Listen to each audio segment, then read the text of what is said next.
You're listening to She Shield, your one-stop pod for all topics personal safety. I'm your host, Sofia, and my goal is to help educate women and men on concealed carry, martial arts, and all topics self-defense.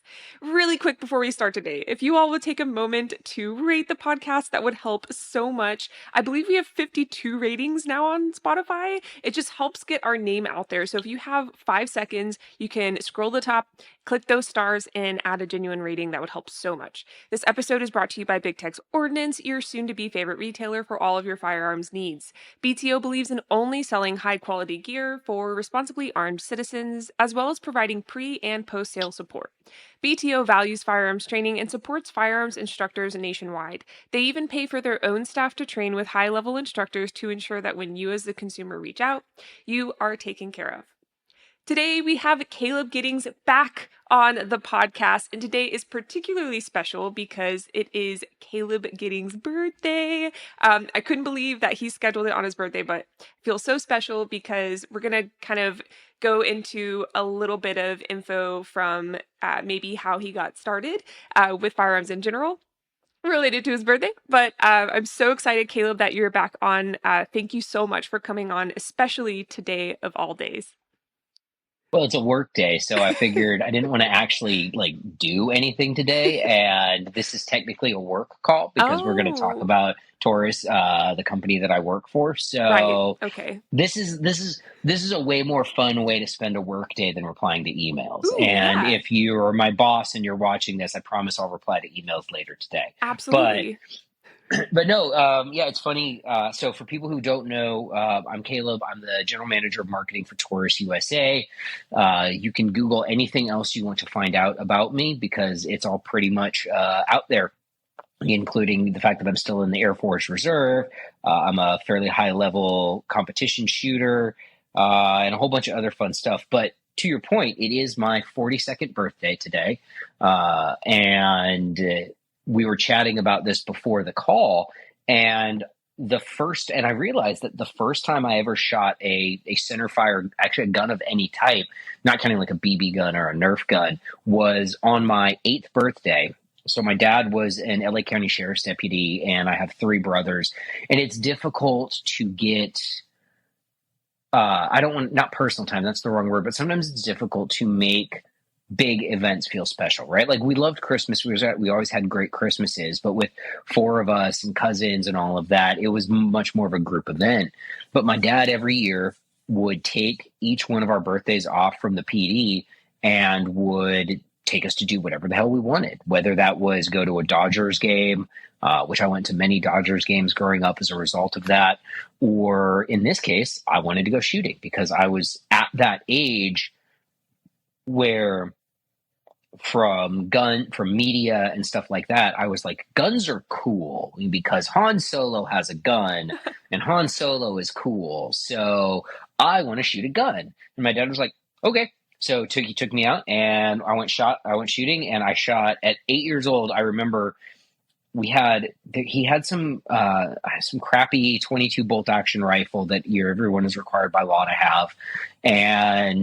But he also had an HKP7, and he let me shoot that. And so if you guys don't know, the HKP7 is the squeeze cocker. It's a very unique gun. And I shot that, and I was pretty much hooked from there. So it was funny that came up because it was such a part of my journey. Because I know lots of kids who go out and they shoot a gun for the first time, like, this is fine. And I was like, inject this straight into my vein. This is going to be my entire personality for the rest of my life.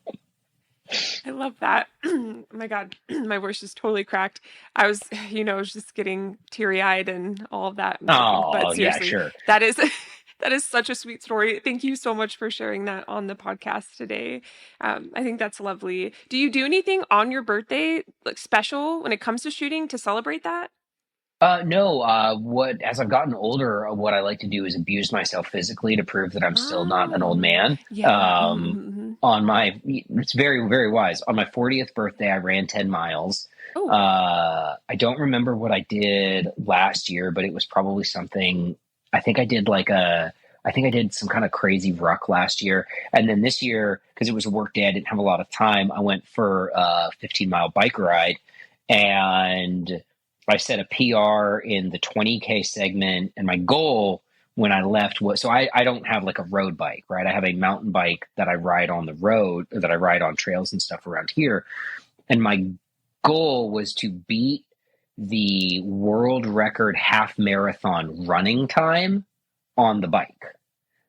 Because that would mean I was averaging more than, like, by the way, the world record half marathon time for a runner is 57 minutes and 30 seconds. That Okay. means someone runs 13.1 miles in under an hour, runs Mm-mm. with their legs. Mm-mm. That's insanity. Doesn't sound right.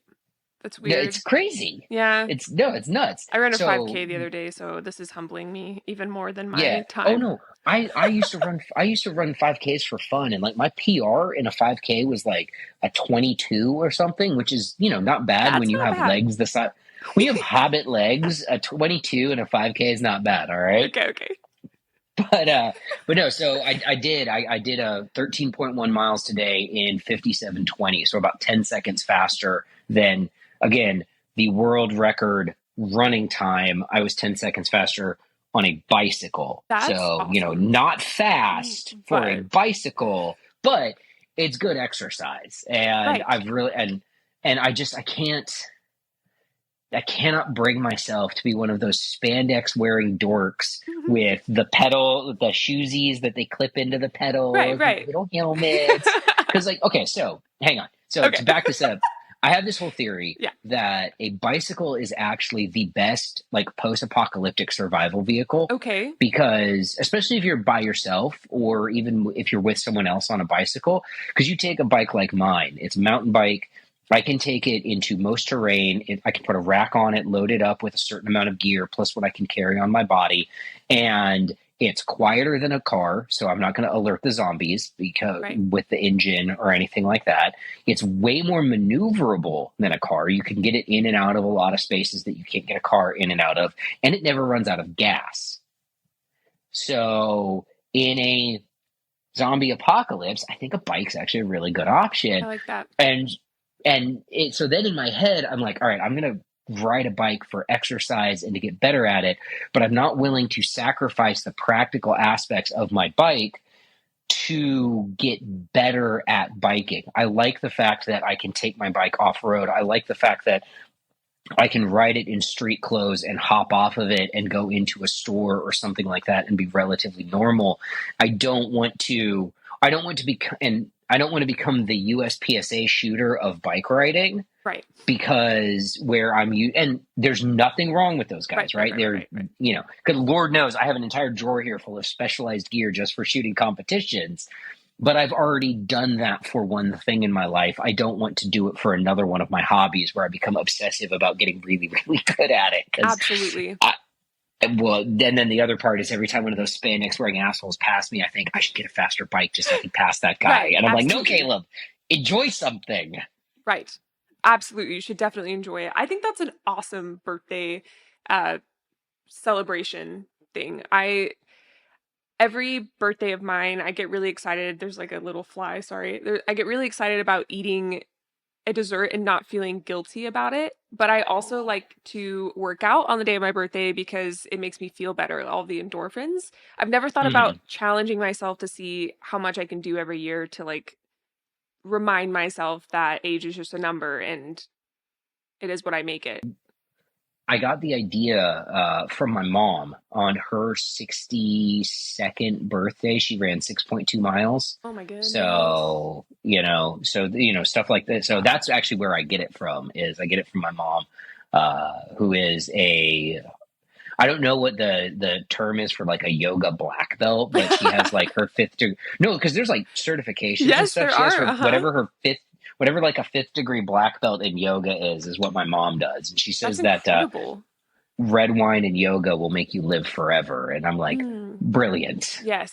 Definitely the red wine part. Absolutely. No, I love Yeah, that. How absolutely. And yoga for sure. Oh, for sure. Also, since we're on this tangent, I do, even though, you brought it back, I'm gonna take us back.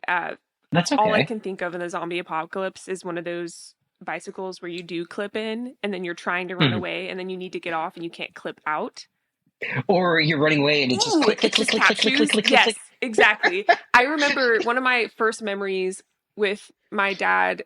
He loved to take us on hikes and he loved to like ride his bike while my mom walked with us, you know? And I feel like that says something about him, but we'll move on from that. I remember him coming up on his bike and trying to get off and he couldn't unclip and he just fell over and there's nothing he could do.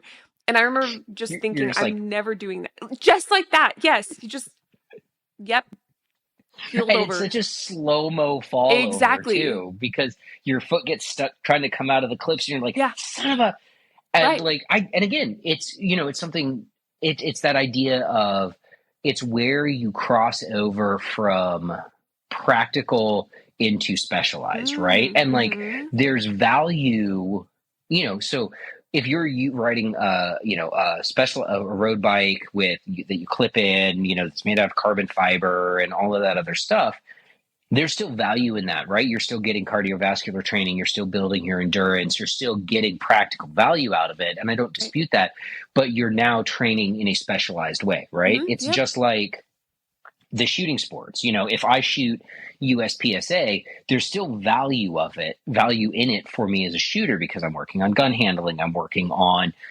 target discrimination, all of these other skills. But at a certain point, I stop training. But at a certain point in any sort of sport, any sort of hobby like that, there comes a point where if you want to get better, you have to stop training just for practical value and training to win the game itself or Okay. training for the thing itself, right? Like Yes. think about strength training, right? If you just want to get stronger, you're not going to just do one thing, right? Yep. But if you want to have the world record female bench press, then your training is going to then become specialized. You'll still get benefits from it. You'll still get stronger, but the overarching practical benefit of being stronger and healthier then gets put aside a little bit for I want to be the best bench presser in the world or the best USPSA shooter in the world or whatever it is. And there's nothing inherently wrong with that until you are so far down the path of specialization that you've forgotten that most people are just doing it for practical benefit. Mm. And you think that the things that you do as a specialized athlete or performer in this area are things that everyone should be doing. Ooh, yes. This is something I won't say who I was speaking with this about the other day, but we definitely went on a tangent together about how I'm seeing a lot of competition female shooters now become concealed carry spokeswomen. And Mhm. while I'm seriously like so glad that they're doing that, I think that supports the Second Amendment. I think that just brings awareness to it, empowers people.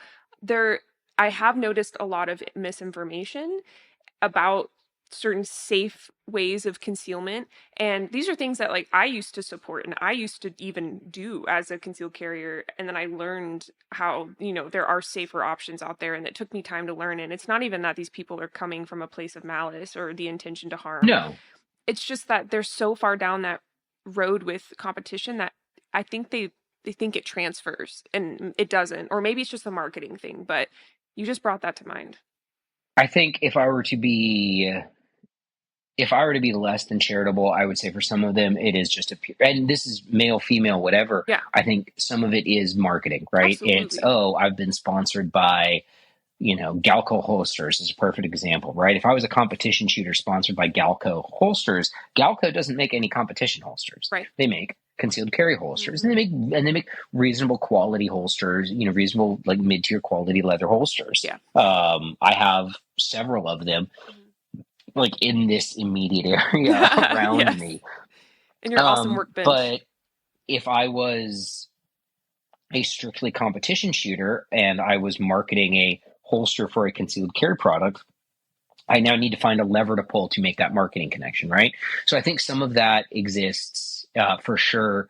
And then I think some people come at it from a point of view of shooting is shooting, and that's true because shooting is shooting, right? Like all shooting is exactly the same. You need to line up whatever your aiming device is on whatever you're aiming at and press the trigger in such a way that you don't disturb that. That's it. That's all shooting is in any context. But what happens is people, I think, lose that contextual nature of it, where what we're doing at a USPSA match transfers in terms of skill development. But if I go shoot a USPSA match with a 1911 with a 2.5-pound trigger, and then I'm telling people to carry a striker fired semi-automatic pistol that has a 5-pound trigger, there needs to be there needs to be an understanding of the differences in between how these platforms work. There needs to be an understanding of the differences of just how to live your life around it, right? Yes. What I really don't like is competition shooters who, who teach or train concealed carry, but then don't actually carry. Well, it's not my vibe. Carry your guns. And so the way you can tell by the way they're promoting concealment, that's the way you can tell. Like, and again, I say this as someone who's gone through a similar route. Not that I came from being, an incredible competition shooter, but I did go through a time where I felt the need to post, and I wasn't actually practicing as much in my personal life.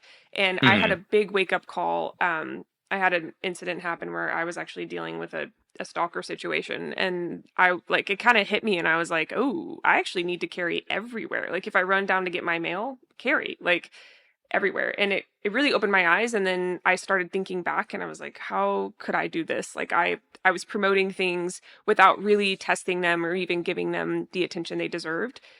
So coming from that, I did things then. I would promote things that I would wear every now and then. But once I started wearing them every day, I would realize how they weren't as efficient as I thought they were. And then I moved on to better things. And that's what got me, posting the Enigma and so on. So.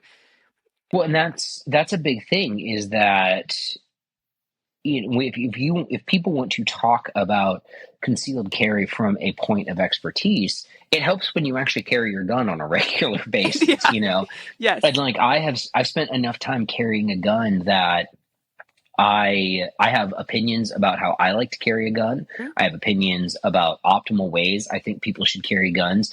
And I also, as I've gotten older, have become way less dogmatic than I used to be. And I'm way more open to other things. Like, I saw you went for a run in an HPG chest bag the other day. Yes, because of this you. Thing. Yes. This is my bag that I wear on the bike. Mm-hmm. Cool. And it has a gun in it right now, because I have enough guns that I can just pre-stage different guns and different pieces of concealed carry equipment, because they're all the same too. They're all Taurus 856s. So it's not like one's a Glock and one's a different thing. They have the same trigger pull. But I love this. But it's funny, because I saw your thing, and I've tried running in this, and I don't like it for running nearly as much as I like it on the bike. Oh, interesting. Okay, cool. That's good to know. It's fine for running, but it bounces. Even when I have everything super cinched down and it's as tight as I can make it, it still will bounce a little bit when I run. I didn't notice it. I saw the video I recorded later, and I saw the bouncing, but I didn't feel it. Maybe my music was too loud. I don't know how to say this. I'm not used to having things on the front of my body bounce when I run. Oh, boobs. That would make introduce. There's no motion here when I'm running. Oh. And so when there's something there that is moving, I'm like, this feels strange. Oh, no. This perspective is really good to have.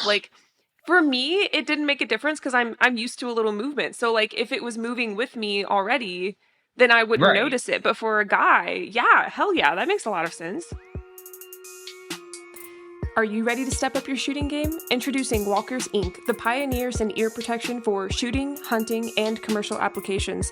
For over 25 years, they've been revolutionizing the industry, ensuring your hearing safety and enhancing your shooting experience. Anytime I'm on the range, indoor or outdoor, I use Walkers ear protection to have crystal clear communication with my fellow shooters. I personally use the disruptors for outdoor shooting and the recons for my indoor shooting adventures. Not only does it protect your hearing, but it also protects you. Being able to communicate with others on the range is vital to personal safety. You shouldn't have to sacrifice your safety when the ultimate goal is better self-protection. With Walkers, you'll experience unparalleled comfort, unmatched innovation, and the industry standard in shooting ear protection. Don't settle for anything less when it comes to your safety and enjoyment on the range. You can save on Walker's ear protection and support the podcast by using code SHESHIELD20, that's SHESHIELD 20 at checkout. Again, that's SHESHIELD20 at checkout. And these are the conversations that people sometimes don't have, especially like Right. guys who are recommending concealed carry products for women, Ooh, yeah. or, you know, or That's a good vice point. versa, because Lord knows that like newsflash, everyone, boys and girls are physiologically different.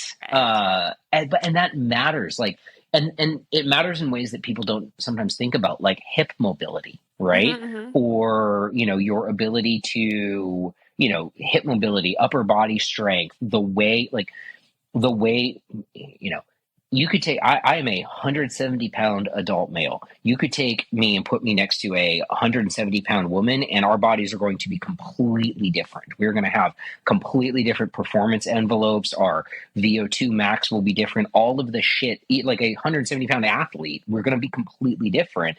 And we ignore that a lot at our own detriment, where we're like, no, no, no, here is the one size fits all solution for everyone. I'm like, there is no one size fits all solution. There are certainly things that are optimal, but you can't just shoehorn everybody into this box and say, you know, what works for Sofia at 5'10" is going to work for Caleb at 5'6". No, it's not. We're not the same thing. And Right. there's infinite variation amongst all people. Absolutely. I think that's an excellent reminder. Absolutely. There's something you said. Oh, yeah. And uh, even like within being a female, not this isn't to me, this is not oversharing. This is just life. Like I'm pretty small chested. I like my chest size because it makes things like running easier. But I know friends that are larger chested, and I don't think they would like the same running pack. You know what I mean? No, probably not. It would You probably know, I be like the cherry on top of already having all that weight in the front. Like it would be like the last thing they want and probably want to carry IWB or something like that. So, Well, and that's why, like, so I actually just ordered an HPG fanny pack because ooh, cool. I really like the functionality of the chest bag. Because for the last couple of days, I have been trying to live with it as an everyday thing, right? Because Mm-hmm. it had been, I had only worn it really as a workout piece of kit. Yeah. But then what was happening is I'm dropping my son off at daycare, and then I'm going straight from daycare back to the house and jumping on my bike and trying to get some miles in, right? So in order to save myself time, I would just get ready for my bike ride, and I would put the chest bag on and all of that, and, you know, drive my kid to daycare, and drop him off and feel like the world's biggest dork. Like, I'm I could standing there see in why. my Yeah. friggin', you know, Yeah. workout clothes with my chest bag on, being like, "Hi, Hello. yeah, I'm just, you know, I got a pouch Right. up here like a kangaroo." Yes. So I was like, let's switch this up for a fanny pack Right. for stuff, but for stuff like that, right? And, you know, I know you've dealt with the difficulties of fanny pack carry, and I would never say this is the best way to carry a gun. Right. But if I'm running out of the house to take my kid to school and I don't want to, you know, and I'm wearing PT gear because I'm going to go for a run or go for a bike ride after that, and I don't want to like do all of the other stuff of like put my Enigma on, take my Enigma off, da da da da da. It's kind of handy. So Yes. yeah, I think that the being open minded about situations and solutions that, you know, because 10 years ago I never would have said carrying a fanny pack. I'd have been like, no, fanny packs are terrible. Yep. I used to do the whole never carry off body talk. That was like not even, I was probably like 8 months ago until I started needing that and had a personal Well, now here's an experience with interesting it. question. Yeah, please. Would you really consider a fanny pack off body? Because I don't. I think it's a hybrid. I do, yeah. It's as long as it stays on you, it's not. But I do bring up the same issues that purses carry, which is what am I trying to say? That purses cause, which is if you take it off of your body, it's you no longer Mhm. have the gun on you, so it has to remain on your body. That's the only. I definitely call it a hybrid because of that aspect. Like Yeah. sometimes when I'm Well, I running, think. Go ahead. yeah, I've just grabbed my fanny pack before to throw it on like around my shoulder, but I've had things in my hand, so I've put it around my arm before and like gotten into my garage car in the garage like that to then put it around me. And it's like even in that, like say I were to like not transition or to wear it like a purse, like at that point it's to me it's off body because it's a lot easier to Yeah, take off. I would agree with that because, like, to me, my definition of off body is something like if I have a gun in my backpack, that's Yes. off body carry, right? Agreed. Because it's any situation where there is a statistically high likelihood that I could set the thing down, Yeah. and that's uh, uh, purses, backpacks. But like for me, if like once the fanny pack is on, because with the Hill People pack, the front pouch, I've got my wallet, my car keys, and my other stuff in there. It's like that's my pocket. So Right. then I have the gun pouch is dedicated just to the gun. But yeah, I guess I don't think of it as off body because I don't take it off, right? Right. It's on, even with the chest bag, it's on from the second I leave the house to walk to my shed to get my bike until I have put my bike away, turned my headphones off, stopped, done all of that. Then the run is over. That's when I take it off and I just hang it back up. Absolutely. So yeah, that's interesting. Yeah, I never, the thing of it as a hybrid makes sense because I guarantee that lots of people do put a gun in the fanny pack and then just take it off and set it down. Yeah, Don't do absolutely. that. Right.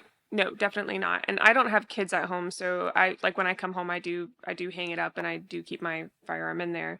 Um but if I have my nieces and nephews come over, it gets locked up with the rest of my Mhm. other guns. So, Actually, the fun thing that I have, so I have I keep a loaded gun in it, and I hang it on these hooks. So I have essentially a closet with it locks. That's where I keep mhm. all my guns. So Yeah. then I just shut the closet door and lock it, and all of Yeah, my loaded guns are in there.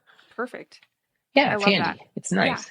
It is absolutely. nice having a dedicated space in my house for firearms and firearm related equipment. You saw my ammo pile on the Yes, floor. absolutely. Absolutely. Terrible. No, I just did spring cleaning and it's not spring, but we call it spring cleaning still. And, Pish um, posh. right. And yes, we have a room downstairs for our bug out stuff, and that's where most of them go. And then I have a dedicated safe in my office, and then the office door is also a lock in itself because I'm just like, Nice. not paranoid, but like kids are No, but curious. it's good So, to have it's good to have security, right? right. You want to stop. Chuck Haggard is fond of saying that if you don't want people to steal stuff out of your car, lock your car. You Yes. know, Right. and if you don't want people to walk into your house during daylight times when decent folk are supposed to be at work, lock your doors. So these Yeah. are all reasonable precautions. Yeah. Completely unrelated. I wanted to ask you Yeah. about the Sig Rose thing because I saw you were Yes. posting that while I was out of the country, Yeah. and it looked awesome. Oh, yeah, absolutely. So it's a little bit of a new program that Lena is rolling out. And for those that do not know, I've still yet to post an official announcement on my page. I've just been posting on my story. So I'm an assistant instructor under Lena Mitchell, under SIG. So it's directly under her for the Rose program. And it's essentially a Shoot Rose, Shoot SIG collab where we take women through a extensive basic pistol course and we then walk them through a shoot sig competition, which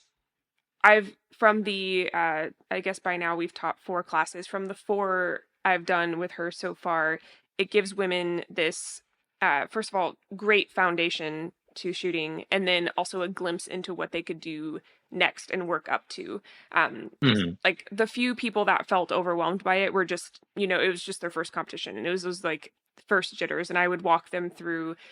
I had to do my first USPSA competition basically just diving straight in without a little intro. So this is like a great place to get those jitters out. And once they realized that, everything was good. But learning and teaching under Lena has been amazing. The way she structures her curriculum is awesome. In fact, I've like basically rewrote my entire basic pistol class because I was just like, she does it so efficiently with the little time she has. So she's someone that applies being a world-class shooter to now a concealed carry instructor very well, in my opinion. Mhm.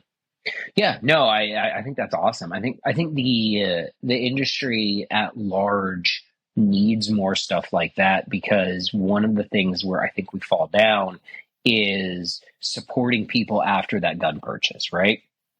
And I get it; it's my job.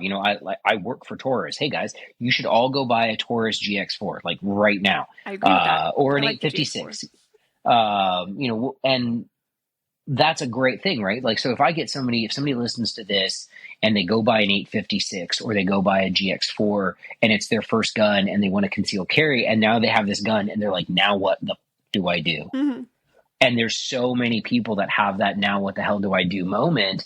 And we do not always as an industry Well, there's a lot, and the problem is, I think, is that there are loads of resources for that person in that "what the hell do I do" moment, but companies in the industry don't necessarily do a good job of supporting them and a good job of providing access to that, right? Like in a perfect world, if you bought a Taurus, if you bought a Taurus from a gun store, there'd be a thing in the box with a QR code, and you would scan it and say, "Hey, Taurus recommends follow up training from these," or it could take you to like I don't know. Probably the NSSF would have a good website for that where you could scan the QR code and it'll show you like basic firearms instructors in your area. Something like that would be great. It's actually a really good idea. I need to write that Absolutely. down. That's, Hang you on. know, that's a big, while you're doing that, that's where live fire has uh, a lot Hey, of good pivot. potential. No, for real. So I really Well, it was like a to good pivot. mention, That was a compliment. oh, good, good. I'm so glad. So I joined live fire when they had, soft launched, and they were initially just the training side of the app. And they've now become a resource for the community to be a community. So the social side of it. And one way that they're doing that is providing brands pages so that, say you were to ship out a Taurus and then the box comes with a QR code, kind of like the SIG Rose box goes out. You Mhm. could scan that QR code, it would take you directly into the live fire group. And then within that group, you have everything from a social community to resources. So, say you had an instruction manual or instructions on how to, if you, I don't know, like for the Rose thing, it comes with the Vaultec safe, instructions for the Vaultec safe, all the way to drills that you can run in the app with the in-app par timer and logbook. And then there's also a place for articles, so any blog pieces about that, all within one social community and group. And then in the app, you can operate as yourself, so as Caleb Giddings, or you can switch over to Taurus and communicate and engage as Taurus and have an official brands Yeah, page that links I to it. remember the live fire guys telling me about this and me Yes. thinking this is all a really good idea, and then me doing absolutely nothing about it because We need to get you I guys have back in a we do meeting. know and we do but like stuff like that's so important, and I think Yes. it's hugely important because it helps. And part of it too is it helps information not get lost, right? Hmm. Like and I don't I've talked about this in other shows and even maybe with you, but one of the difficult things about my journey, and I don't mean difficult in that it was bad, but difficult in that I had to put more work into it than other people. One of the has been going through the revolver space, and I've essentially rediscovered, and I don't like the way I'm phrasing this because it makes me sound smarter than I actually am. I have worked my way through a trial of process and error into trial of process and error through a process of trial and I knew error. what you were There trying we to say. go. Let's get. Hang on. Let me take this word there. That one goes there. Through trial and error, I've worked my way and developed techniques that were highly functional for me based on what I was trying to do with a gun, only to find out that these were things that people had known about for some time. Because when the really highly skilled gunfighters and revolver shooters were out there, there wasn't YouTube, and a lot of those guys are dead now. And they didn't necessarily commit that information to, you know, a manual or something like that, right? And resources like Livefire can prevent that from happening. And we try to do that with the Taurus blog, where it's not just product placement. It's not just, hey, go here's 6 reasons to buy a Taurus GX4, but we're trying to have good information so that good information doesn't get lost, so that the next Caleb, the next version of me who decides he wants to be a bolt action rifle wizard, right, doesn't have to go figure out some of this stuff the hard way, and he can just go to Livefire or go to a blog or something like, oh, well, these guys 30 years ago had figured this out. Let's try what they were doing. And, because in 2057, I want people to still have access to this information, assuming the sun hasn't exploded or whatever. Oh yeah, right, absolutely. Zombie apocalypse, all that. No, for Yeah. sure. That's definitely their goal. And my favorite thing, I think, just to kind of um, add an ending note to this, is not that we have to stop talking about it, but just to the live fire chat, is that they care so much about community feedback, unlike Hmm. any other social platform. So things like make this button say skip instead of done or cancel, things like that. Like we have a dev team working on things constantly. So That's they awesome. just want to make that community easier for everyone and, of course, accessible at the end of the day, since we are losing access to each other day by day on all platforms. So, We except for are, Twitter, and but I, except for or Twitter, but X. Twitter is also a clown show. So, we don't, it's funny because, and I know I've said this, I firmly believe that at some point within my lifetime, Meta and other social media platforms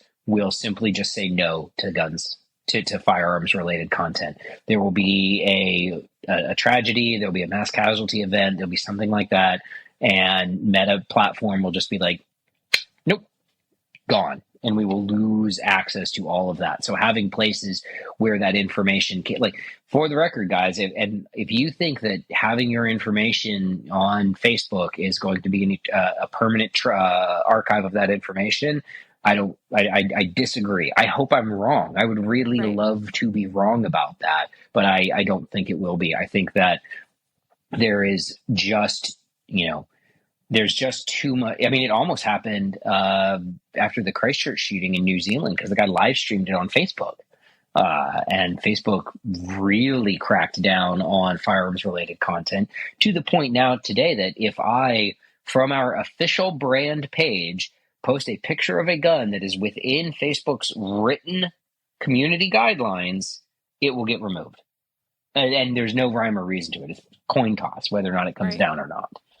Agreeing. So yeah, get your content off social media, guys. Well, unfriendly social media. Live Right. fire is great. It's funny that I say this because forums used to be like where forums were Facebook before there was Facebook for gun people, right? And but forums are run by friendly people, and forums aren't necessarily a bad option. Having your own website not a bad option. Things like that. So just be aware.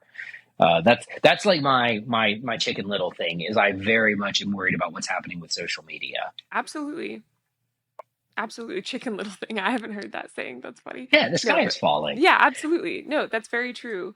Yeah, I think this is a good PSA. I think this is the perfect time. A small example of this is when Linktree took down a bunch of 2A Oh custom. yeah, Yeah, and then Livefire released TapRack. It's spelled TAPRAC, and it's basically a copy of Linktree, but we don't discriminate based on content. and there's a link to it in your bio on Instagram. So if you guys want to Exactly. sign up for a TapRack account, you can go to Sofia's Instagram and hit that, Absolutely. and you'll go there. Yes, it's a good example. But if you can transfer over your link tree now to TapRack, it's so much easier than having to go back and find all your links later on. So Oh yeah, you for bring a sure. good point to like begin now, like making your trail permanent and also like outsourcing to not outsourcing, but repurposing on other platforms. It's a Hmm. great topic. I would love Thanks. to pivot with you. We had a really cool topic planned for today, and I want to make sure we bring it up. So I'll start by asking you, where have you traveled this year? Tell us about your travels. So I've been all over, as like most years. I'm already at 90,000 miles just on American Airlines Whoa. for the year, and I've been to. I went to Texas for an Axis deer hunt with the Taurus Expedition rifle, which we're certainly going to talk about. And then I shot Bianchi Cup in Columbia, Missouri. That was that whirlwind week that I was out in. I went from Air Force active duty training in Alabama to NRA annual meetings to Bianchi Cup, all like back to back to back to back. I was gone for a month for that one. That was a lot. And then most recently, I just came back from my first ever safari. I was in South Africa for total time. I was gone about 10 days, but that's because it's 2 days of travel on both ends. And then I was actually down there hunting for 6 days. It was it is an experience that is difficult to encapsulate because it is so alien to anything that you and I are used to having happen in the United States, right? Like from everything. Well, first off, they drive on the wrong side of the road in South Africa, and I was Mm-hmm. driving, The wrong so side. I'm Yes, like, yes. this is fun. The number of times that I went to turn on the the turn signal, and I hit the windshield wiper instead because it's reversed. In an Yeah. American car, my left hand hits the turn signal. That's where it is. Right. Oh no! In all of these, left hand hits the windshield wiper. So I was like, son of a bitch, and like I did it a lot. It Yeah, was frustrating. of course.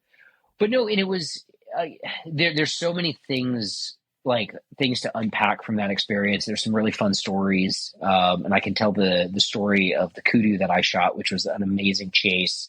But the thing that struck me while I was down there was, and this ties into the idea of forgotten knowledge as well. I'd actually brought that up because I was going to use that to pivot to this, but we got there anyway. Is that so? Before we spent 20 years at war, really, really smart self-defense trainers and instructors were big advocates of hunting. They said that if you carry a gun for personal protection, you should also hunt. They didn't necessarily, you didn't have to get up early in the morning to go shoot deer, every year. Like you didn't have to make it your passion. But Jeff Cooper even wrote about how he believed there was value in people who are carrying a gun for self-defense having had some sort of hunting experience.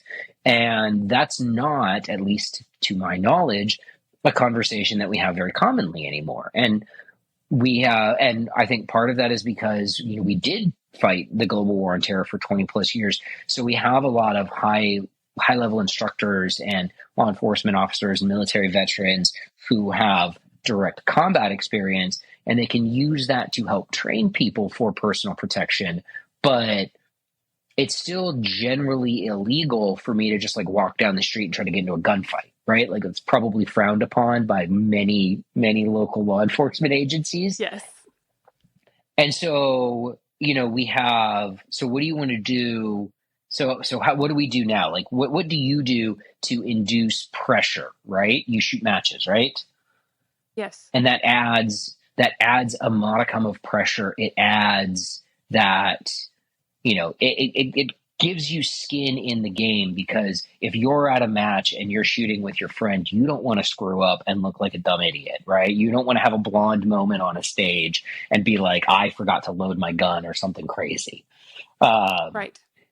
And I think there's huge benefit in that. But to sort of tell the story, to backtrack the story, when I was in Texas for this Axis deer hunt, the guys there, they have this thing called the hair in the scope drill. And I had to have them explain the name to me because I'm like, what the hell are you people talking about? And what it is they teach a lot of hunters and a lot of people for that. And when some novice hunters see hair in the scope, they freak out. They go, oh my God, that's the animal that I'm trying to kill. And all of a sudden, all of those nerves blow up to an 11, right? They go from, and it's just like the timer. I'm like, oh, it's a shot. It's the hair in the scope is the shot timer. Because you're like, I am cool and collected. I am an excellent shooter. Shooter ready. Stand by. Beep. What the fuck am I doing? Right. Yes. Like just standing there like a duck in thunder. You don't even know what to Right. do with your hands anymore. But and so they, we talked about that, and they have the hair in the scope drill. And I remember shooting the deer that I shot. It was 340 yards. The light was failing. Like I had maybe 2 minutes left before it was pitch black and I couldn't see this thing anymore. And I'm shooting it across a canyon, and I'm laying on a downhill slope. So my legs are actually higher than my head. Like my feet are higher than my head. I've got my rifle on a backpack, and I'm watching this thing in the scope. And I remember not feeling anything. And I'm not saying that like I'm some super badass killer or something like that. Right. But what happened to me in that moment was the years of high level competition shooting have given me such a stress inoculation to the stress in this moment, because at that point I was just shooting a target. It just so happened to be made out of tissue. And I remember the guy who instructed the long range rifle class and who was also my guide for the hunt said, if he stops moving, are you comfortable to take the shot? And I didn't say anything because I shot it. And dropped it. It was a cool shot.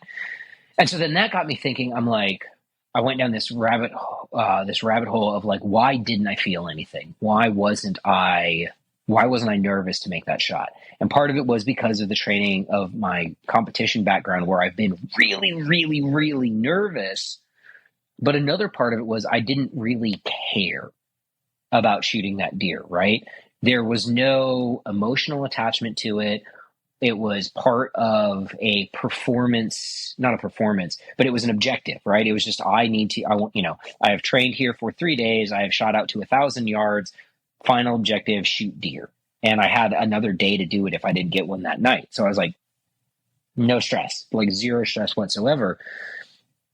And that was not the same experience that I had in Africa, because in Africa, I was invested in shooting these animals. I had goals. I wanted to have that, like, there were things that I wanted to perform and things that I wanted to accomplish. And it's interesting because some things, like I ran the whole gamut of experiences, but I was never as anxious shooting animals in Africa as I was before a stage at Bianchi Cup. Okay. Not even close. Okay. And that I attribute entirely to the background I have in competition shooting and dealing with those high pressure environments. But to bring this back, so now let's take a person who has never, they haven't shot, they haven't spent the majority of their adult life in high pressure competition environments, right? Well, I'll ask you a question. Mm-hmm. And I apologize if this comes off a little harsh. Have you ever killed anything bigger than a bug? No, no. And even bugs, sometimes I'm like, "Ah, damn it." Like, I It's need to like get my God is husband watching. to squish this bug. So, yeah, yes. I recently learned that flies can't see white. I saw that on the internet. And so I tested it with a paper towel and just came up on one and it didn't even see it. It just let me Huh. kill it. Anyway, that aside, no, I have not. It's not harsh. Well, and so, but it's and I'm not saying that to be able to defend yourself, you should kill something, because there are thousands and thousands of people who have successfully defended themselves without ever, going hunting or anything like that. Just like there are thousands and thousands of people who have successfully defended themselves without shooting a match. And I think that there's value in those experiences, because I think as a human being, some people have really, really strong blocks against mental or emotional blocks against taking the life of anything, and to find out that you can put a living, breathing, especially a mammal.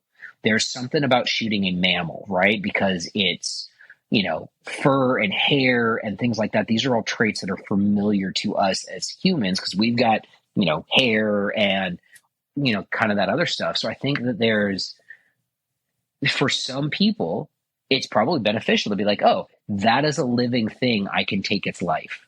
I know that I am capable, because I feel like if you know that you are capable of dispassionately taking the life of an animal, or even taking it in passion, like I did when I shot my freaking kudu,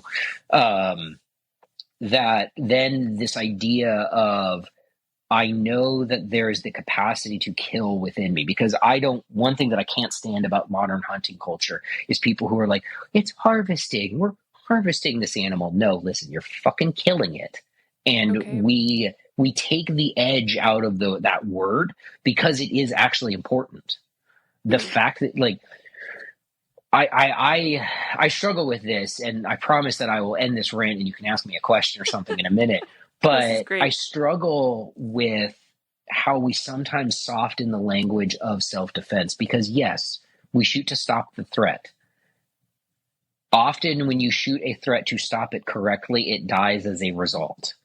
And that's an important distinction that some people I don't know where the balance is, right? I don't want to like scare people and be like, we're training to kill, because that's not it either. That's not Right. what we're fucking doing here. Right. But also, Not to that is a manipulate. real thing that you may do. If you carry a gun to defend your life, you need to like have a conversation with yourself. Am I capable of taking a human life?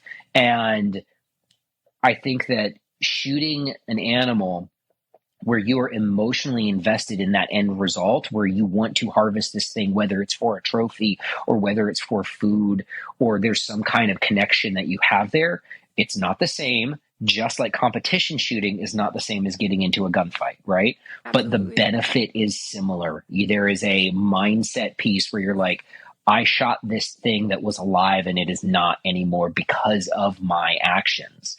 And if you do that, and then you start sobbing hysterically and crying, maybe pepper spray is a better choice for you. But maybe not. Maybe that was the moment. And I don't know. But I think, and for me, this is very much a recent revelation, because I'm not what you would call a hunter, right?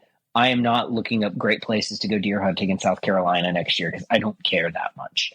Right. But the opportunities that have presented themselves through my career have been fantastic.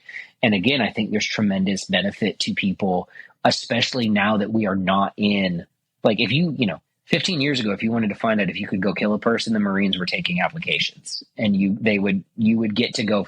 And if you went in and you went infantry, you get to go to Iraq, and you might find out if you can kill a person or not, Yeah. so That's a good point. removing. And, again, if you really want to be a hardo, you can go get the special operations, and you'll probably get that chance. But, for normal Earth people, if you have that question about, do I have the mental and emotional capacity to take a life? Well, there are ways that you could go find out. And some of them, they're a lot of fun. Like, I would never have, before this, I never been like, hey, what's fun? Trophy hunting.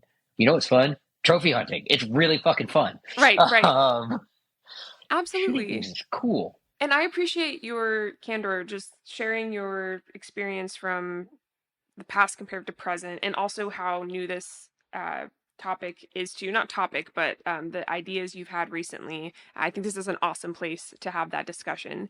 And then if you ever want to come back on, talk about it again, we can do that.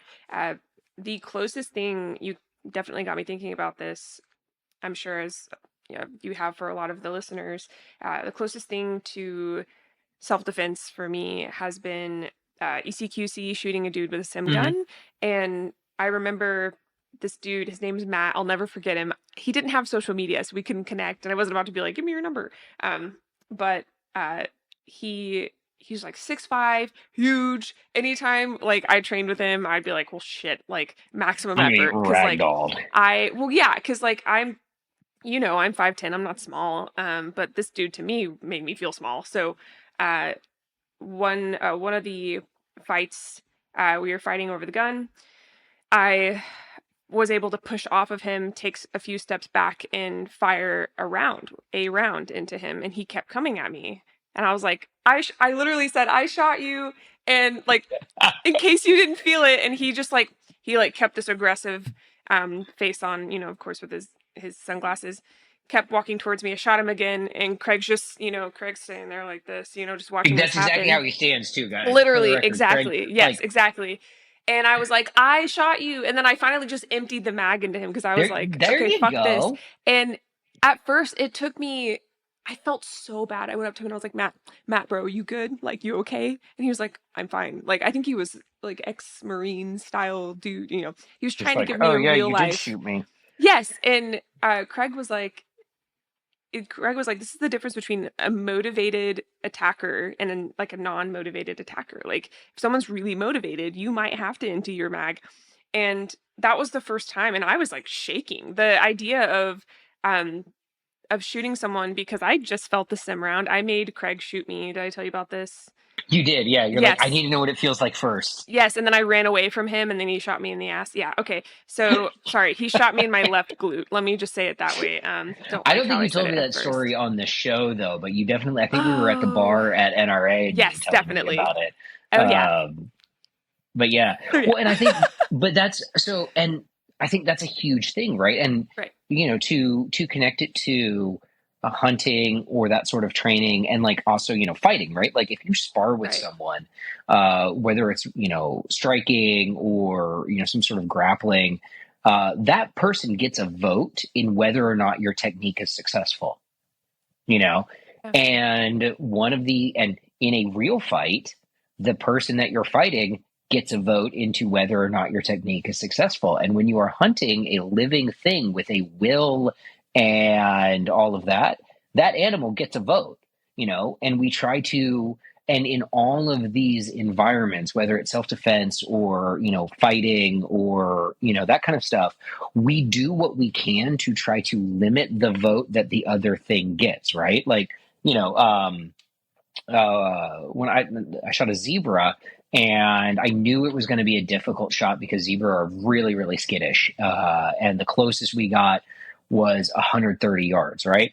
I can't, I'm not comfortable taking that shot with a handgun. So I shot the zebra with a rifle because I'm trying to limit its vote in this conversation. Okay. And I ended up doing the same thing with the kudu that I shot because I really, really, really wanted to shoot a kudu with my Raging Hunter 44 Magnum.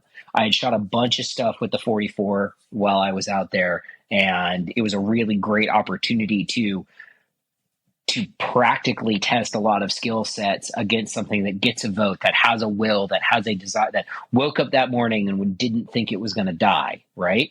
And but yeah, like whether it's sparring or an ECQC or hunting, when you incorporate a living being with its own will, that changes the dynamic of everything, right? I missed a shot on an animal that if I had been on a square range in a static environment shooting a moving target, there's a 0% chance I would have missed it. But you incorporate a living thing and adrenaline and a bunch of this other stuff, and all of a sudden that shot got a lot more complex. I'm like, wait a minute, how the fuck did that happen? Right. So yeah, but that's why I think stuff like that is hugely beneficial. And to go back to that lost knowledge, this is not new information. People who have been serious about self-defense have been saying, "Hey, go hunting," for a long time. But I think I was talking to my friend. Oh, I should connect you with David Yamane, by the way. Ooh, yeah. Professor at Wake Forest. He wrote the book called Gun Curious. He was sort of the progenitor of the term gun culture 2.0. Oh, nice. And part of what we look at as gun culture 2.0, and now the next level of that 3.0, or however you want to call it, has been a defocus on hunting as the primary use of gun and a focus on self-defense as the primary use and primary reason for owning firearms. And as a side effect of that, a lot of people have the benefits of hunting for someone who is interested in personal protection are not a thing that is commonly talked about. I had to go digging through like archives of Jeff Cooper articles from like the 90s to find where he was talking about it. But yeah, and I think it's, again, and I don't think that you need to be the sort of person who gets up, who it's like deer season's here. I've, got my trail cams out. I've been planning this for months and months on end. I'm so excited to get up at 4 a.m. and go be cold to wait for some stupid fucking deer. You don't need to be that person. Just the same, you don't need to be a USPSA grandmaster to get benefit from competition shooting. I like that. All right, listeners, that is where we are going to end part 1 with Caleb Giddings. Part 2 will be out next week. We're going to take a deeper dive into the topic of hunting and how it applies to self-defense and readiness. So get ready for that episode. If you haven't yet, turn on your notifications so you can know when it comes out, and we'll see you there. So for those of you listening interested in the highlights of this episode, of course, the entire episode is worth finishing. If you're here, you know that. Head over to She Shield on Instagram and TikTok. It is at She Shield Pod. Shorts are made by Lisa Hamilton. She's killing it. Definitely go check those out. All resources mentioned in this episode, along with where to find Caleb and information on specifically his posts to do with hunting that he shared recently on social, will be linked in the show notes. If you'd like to go check those out and see how big some of the animals are that he mentioned today, go do that. If you like the podcast, again, please, please, please rate it. It will help us get on just on the radar of other people that have yet to hear about it. And if you or anyone you know is a firearms owner experiencing a crisis, look into holdmyguns.org. They are an organization that will help you connect with a local gun shop or FFL to store your firearm for you. The link to access their website is below. Thank you for listening. In the meantime, stay safe and stay vigilant.